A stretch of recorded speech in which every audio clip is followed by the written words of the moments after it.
제21장. 내가 백성 앞에 세울 법규는 이러하니라. 내가 히브리 종을 사면 그는 6해 동안 섬길 것이요 7째 해에는 몸값을 물지 않고 나아가 자유인이 될 것이며, 만일 그가 단신으로 왔으면 단신으로 나갈 것이요 장가 들었으면 그의 아내도 그와 함께 나아가려니와, 만일 상전이 그에게 아내를 주고 그의 아내가 아들이나 딸을 낳았으면 그의 아내와 그의 자식들은 상전에게 속할 것이요 그는 단신으로 나갈 것이로되, 만일 종이 분명히 말하기를 내가 상전과 내 처자를 사랑하니 나가서 자유인이 되지 않겠노라 하면, 상전이 그를 데리고 재판장에게로 갈 것이요 또 그를 문이나 문설주 앞으로 데리고 가서 그것에다가 송곳으로 그의 귀를 뚫을 것이라. 그는 종신토록 그 상전을 섬기리라. 사람이 자기의 딸을 여종으로 팔았으면 그는 남종같이 나오지 못할지며, 만일 상전이 그를 기뻐하지 아니하여 상관하지 아니하면 그를 속량하게 할 것이나, 상전이 그 여자를 속인 것이 되었으니 외국인에게는 팔지 못할 것이요 만일 그를 자기 아들에게 주기로 하였으면 그를 딸같이 대우할 것이요 만일 상전이 다른 여자에게 장가들지라도 그 여자의 음식과 의복과 동침하는 것은 끊지 말 것이요 그가 이 3가지를 시행하지 아니하면 여자는 속전을 내지 않고 거저 나가게 할 것이니라.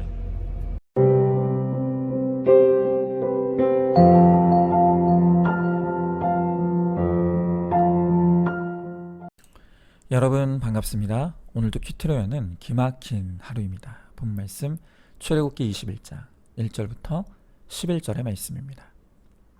10계명을 주셨던 하나님께서 오늘 말씀을 통해 남종과 여종에 대한 법규를 주십니다. 오늘 말씀을 통해 우리에게 주시는 성령의 음성에 귀를 기울이시기 바랍니다. 먼저 첫 번째로 하나님의 법이 최고의 법입니다. 자, 오늘 1절 말씀에 내가 백성 앞에 세울 법규는 이러하니라 그랬습니다. 이 법이라는 것은 그 존재 이유가 죄를 전제하고 있습니다. 우리가 흔히 법 없이도 살 사람이라는 말을 하는데, 죄가 없으면 이 지켜야 될 법도 필요가 없는 것입니다. 그러나 인간이 죄덩어리 인생이기에 그냥 두면 한없이 방자해지고 혼란과 무질서로 가기에 하나님은 법규를 주셔서 지키게 하시고, 우리가 죄의 종노릇 하지 아니하고 거룩한 하나님의 백성이 되도록 하시는 것입니다. 물론 우리가 이 세상 법도 지키는 것이 중요합니다. 그러나 세상의 법은 하나님의 뜻을 담기에는 한없이 부족합니다. 특별히 이 세상의 법칙에도 결국 죄악된 인간으로부터 나온 것이기 때문에 때로는 하나님이 죄라고 하시는 것을 오히려 정당화하고 합리화하는 법들이 얼마나 많은지 모릅니다. 여러분, 그 대표적인 것이 바로 이혼법이죠. 이 이혼법은 정말 그 뿌리와 역사가 얼마나 깊은지 모릅니다. 이미 모세의 율법에도 이혼을 정당화하는 법조항이 있었고, 사복음서에서는 예수님을 곤경에 빠뜨리기 위해 이 이혼의 법을 가지고 시비를 걸고 나왔습니다. 그때 예수님께서 대답하시길, 모세의 율법보다 중요한 것이 바로 본래의 하나님의 법이라고 하셨습니다. 마태복음 19장 8절 말씀에 예수께서 이르시되 모세가 너희 마음의 완악함 때문에 아내버림을 허락하였거니와 본래는 그렇지 아니하니라 라고 하셨습니다. 여러분, 여기서 말하는 이 본래가 무엇을 뜻합니까? 이것이 바로 하나님의 법을 의미합니다. 인간의 완악함 때문에 모세는 부분적으로 이혼을 허락했지만 본래 하나님의 법은 그렇지 않다는 것입니다. 여러분, 이렇게 우리는 이 본래 하나님의 법규를 알아야 합니다. 창세기에는 이혼이 없었죠. 죄가 관영해진 신명기에 가서야 이 법을 줬다는 것은 이 법을 장려한 것이 아니라 본래로 돌아가야 함을 의미하는 것입니다. 여러분, 이 결혼에 관한 본래 하나님의 법규가 무엇이었습니까? 다시 마태복음 19장 6절에서 예수님은 이렇게 말씀하십니다. 그런즉 이제 둘이 아니요 한 몸이니 그러므로 하나님이 짝지어 주신 것을 사람이 나누지 못할지니라. 여러분, 결혼은 하나님의 절대 섭리와 주권입니다. 그래서 어떤 경우에도 사람에게는 하나님이 짝지어 주신 것을 나눌 수 있는 권한도 권리도 없다는 것입니다. 결혼의 목적이 행복이 아니라 거룩이기 때문에 우리는 결혼을 통해 내가 얼마나 포기하지 못하고 받아들이지 못하는지를 보게 하는 것, 그게 바로 결혼입니다. 우리가 누구와 만나더라도 나의 반을 버려야 하고 다른 반을 채우는 과정이 반드시 따라오게 되어 있습니다. 결혼은 비움의 영성과 채움의 영성이 필요합니다. 내가 거룩해지지 못하기에 힘든 배우자를 붙여서 거룩하게 하십니다. 그래서 결혼은 하나님의 섭리 속에서 거룩을 위한 축복의 통로인 것입니다. 여러분, 모세의 율법은 배우자가 음행한 경우에 한해서 이혼을 할 수 있다고 했습니다. 그러나 이 또한 하나님이 정말로 원하시는 것이 무엇일까를 우리는 생각해야 합니다. 이혼은 이혼으로 끝나지 않습니다. 여기서 파급된 문제가 꼬리를 물고 이어집니다. 부모 형제와 헤어져야 하고 자녀와도 헤어져야 합니다. 어제까지 형님 동서 아주버님이라 불렀는데 이혼하니까 원수가 되어서 미워하는 사이가 됩니다. 더 큰 문제는 이러한 상처가 아이들에게 되물림이 되는 것입니다. 그래서 장래 일을 아시는 성령님이 탄식하시며 우리 이혼을 막는 것입니다. 그런데도 우리가 이렇게 어마어마한 일을 하려고 하십니까? 주님은 간음을 싫어하십니다. 하지만 사마리아 여인을 용서하셨습니다. 게다가 마태복음 1장의 예수님의 계보에는 미혼모와 기생, 근친상간한 사람이 예수님의 계보에 올랐습니다. 여러분, 어찌 용서가 쉽겠습니까? 그러나 이제 우리 인생의 목적이 거룩이고 가정의 구원이 하나님의 뜻이기 때문에 이제 예수님과 짝을 이루어 한몸된 우리는 가정의 구원을 위해 주의 십자가를 지고 죽어지는 순종을 통해 생명 낳는 구원의 적용들을 이루어 가야 하는 것입니다. 여러분, 이제는 점점 교회조차도 사람들의 눈치를 보느라 본래의 이 하나님의 법규를 말하지 않는 시대입니다. 그러나 누군가는 외쳐야 하고 누군가는 이 하나님의 법규를 삶으로 살아내야 합니다. 그래야 구원이 이루어집니다. 여러분, 한번 질문해 봅니다. 세상의 법규 위에 하나님의 법규가 있음을 믿습니까? 결혼의 목적인 거룩을 이루기 위해 내 죄를 봅니까? 힘든 결혼 생활을 통해 거룩을 이루고 영적 후손을 낳으며 하나님께서 짝지어 주신 부부로 살아갑니까? 자, 두 번째로 질서에 순종하는 것이 하나님의 법입니다. 자, 이제 2절부터 6절까지는 남종이 그 상전에게 지켜야 할 법규에 대해 말씀하고 계십니다. 오늘 말씀해 보면 종이 되면 6해 동안에는 섬기지만 7째 해 되는 날 무조건 자유인이 될 수 있다라고 합니다.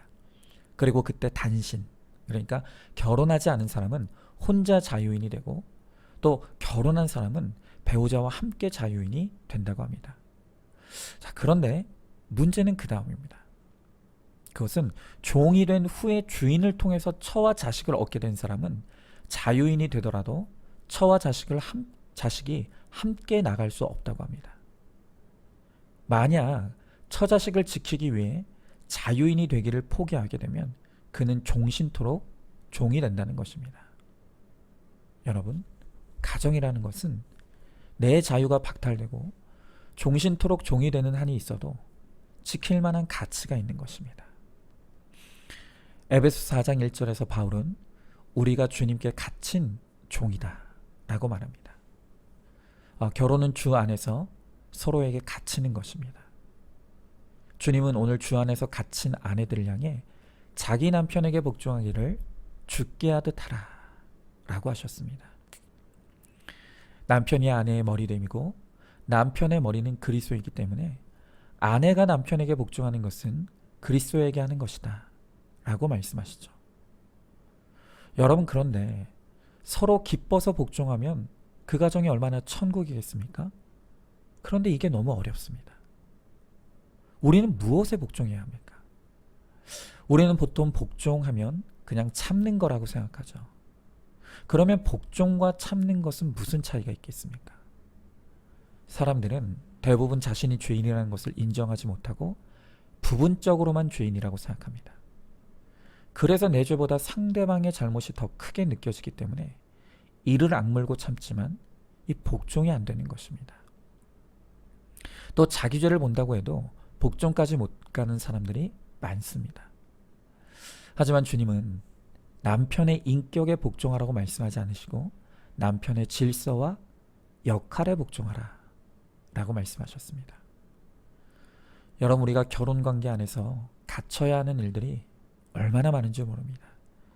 남편의 외도에 갇히고 또 폭력과 폭언에 갇히고 중독에 갇히고 또 부도와 실직에 갇힙니다. 그런데 이렇게 갇히는 사건이 나의 완고함과 고집과 죄를 깨달으라고 주시는 최고의 통로라고 말씀하시는 것입니다. 다시 말씀드리지만 결혼의 목적은 행복이 아니라 거룩입니다.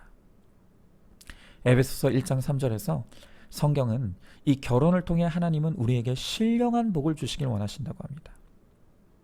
또 이어지는 4절에서는 거룩하고 흠없는 삶을 살기를 원하신다고 하십니다.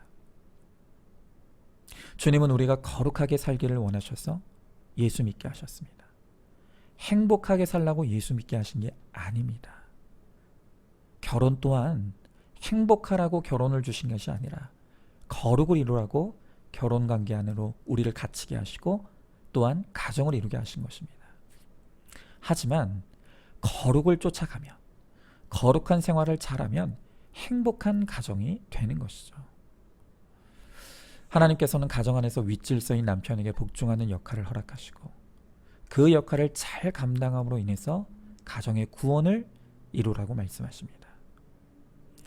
여러분, 그러나 여기서 중요한 것은 남편에게 복종하기를 죽게 하듯 하라고 해서 그것이 결코 무조건적으로 문자적으로 복종하라는 것이 아닙니다. 남편이 무조건 하라면 하고 하지 말라면 안 하는 것이 복종이 아닙니다. 그저 나의 구원, 상대방의 구원을 위해 말씀으로 물으며 그때그때 분별하며 가는 것입니다. 남편의 구원을 위해 균형 잡힌 시각으로 때에 맞는 말과 행동과 모습을 보여주는 것이 가정을 구원으로 이끄는 비결입니다. 자, 적용 질문입니다. 아내들이 질서의 복종을 통해 가정의 구원을 이루는 것이 하나님의 방법임을 알고 있습니까? 주 안에서, 그리고 주님 때문에 갇혀있는 나의 환경이 무엇입니까? 가정의 목적이 거룩이 될 때 진정한 행복이 찾아온다는 것을 믿으십니까? 자, 이제 세 번째로 연약한 자를 사랑하는 것이 하나님의 법규입니다. 자, 오늘 7절 이하의 이 여종에 대한 법규를 보면요, 남종은 자유인이 될 수 있는 가능성이 있는 반면에 여성은 종이 되는 순간 다시는 자유인이 될 수 없다고 합니다. 그래서 언뜻 보면 이 여성을 차별하는 것 같고 또 억압하는 것을 인정하는 말씀처럼 보입니다. 여러분, 그러나 사실은 이 정반대입니다. 이 당시의 여성들은 사회적으로 스스로 자립할 수 있는 여건이 전혀 없었기 때문에 보호막이 사라지는 순간 비참한 삶으로 살아갈 수밖에 없었습니다. 그래서 이렇게 사회적 약자인 여성을 함부로 쫓아내지 못하도록 여종에게 있어서는 더 강력한 법으로 보호하는 의미가 여기에 녹아 있는 것입니다. 그러므로 오늘 이 법규 안에는 여성들을 더 사랑하고 더 각별히 보호하라는 바로 그 하나님의 뜻이 이 안에 담겨 있습니다. 여러분, 성경은요, 남편들을 향해 아내를 사랑할 것을 명령하십니다. 에베소서 5장 25절 말씀에 남편들아 아내를 사랑하기를 그리스도께서 교회를 사랑하시고 그 교회를 위하여 자신을 주심같이 하라 라고 말씀하시죠. 남편을 향해 아내를 사랑하라고 하시면서 예수님의 교회 사랑에 비유하고 있습니다. 여러분, 이건 정말 어마어마한 말씀입니다. 예수님께서 어떻게 사랑하셨죠? 예수님께서 교회를 사랑하시되 십자가에 못 박혀 죽으시기까지 사랑하셨습니다. 이것이 예수님의 사랑입니다. 그리고 오늘 남편들을 향해 아내를 사랑하되 바로 이 예수님처럼 사랑해야 한다고 말씀하시는 것입니다. 여러분, 그래서 복종보다 어려운 것이 사랑이라고 말하는 것입니다. 복종은 자기 마음의 감정을 담지 않고도 할 수 있습니다. 그런데 이 사랑은요, 마음대로 안 되기 때문에 인간적인 사랑조차도 노력해서 되는 것은 참 어려운 것입니다. 그런데 문제는 이 100%죄인인 우리는 이런 사랑을 할 수도 지을 수도 만들 수도 없다는 사실입니다. 그래서 우리 남편들이야말로 정말 예수님을 만나야 되고, 그러려면 예배 가운데 바로 서 있어야 합니다.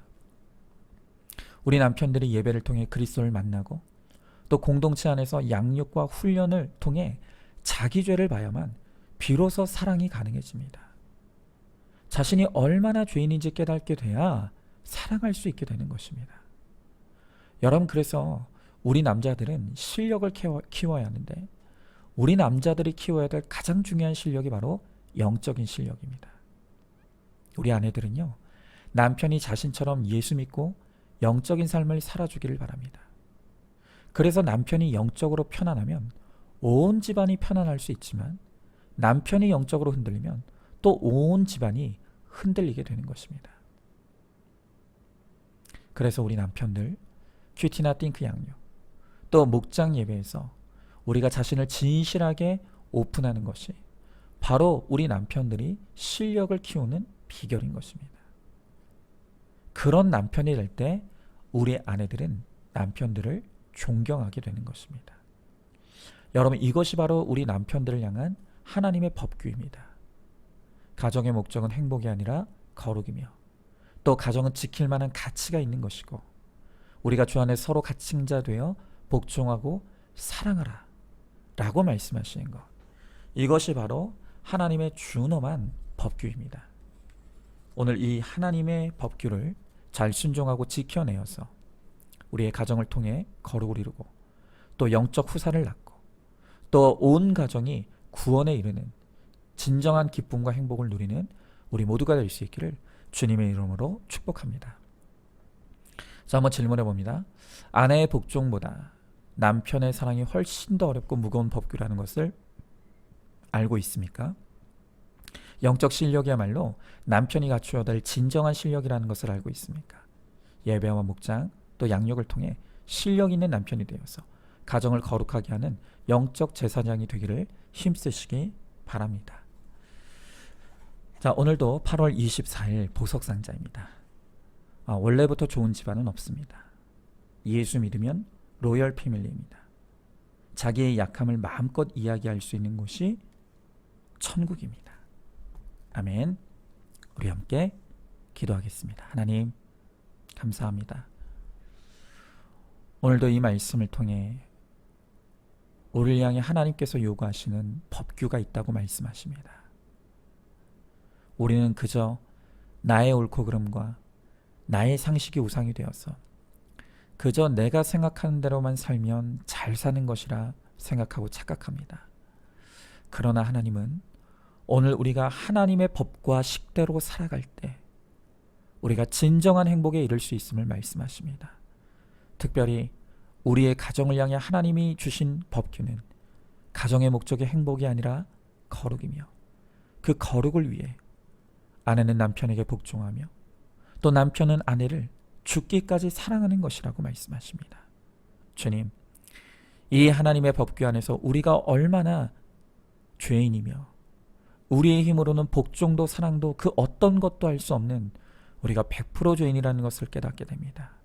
하나님, 오직 주의 은혜가 아니면 우리가 복종할 수도 사랑할 수도 없으며 이 가정을 지킬 수도 없는 것을 이 시간 인정하고 고백하오니, 주님, 우리들에게 하나님의 법과 또 식을 지킬 수 있는 은혜를 주시고 그 하나님의 법규에 순종하며 따라감으로 우리를 거룩하게 하시고 우리 가정을 진정한 행복의 가정으로 만들어주시는 그 하나님의 은혜를 누리는 우리 모두가 되게 하여 주시옵소서. 믿사오며 사랑이 많으신 우리 예수님 이름 받들어 기도드리옵나이다. 아멘.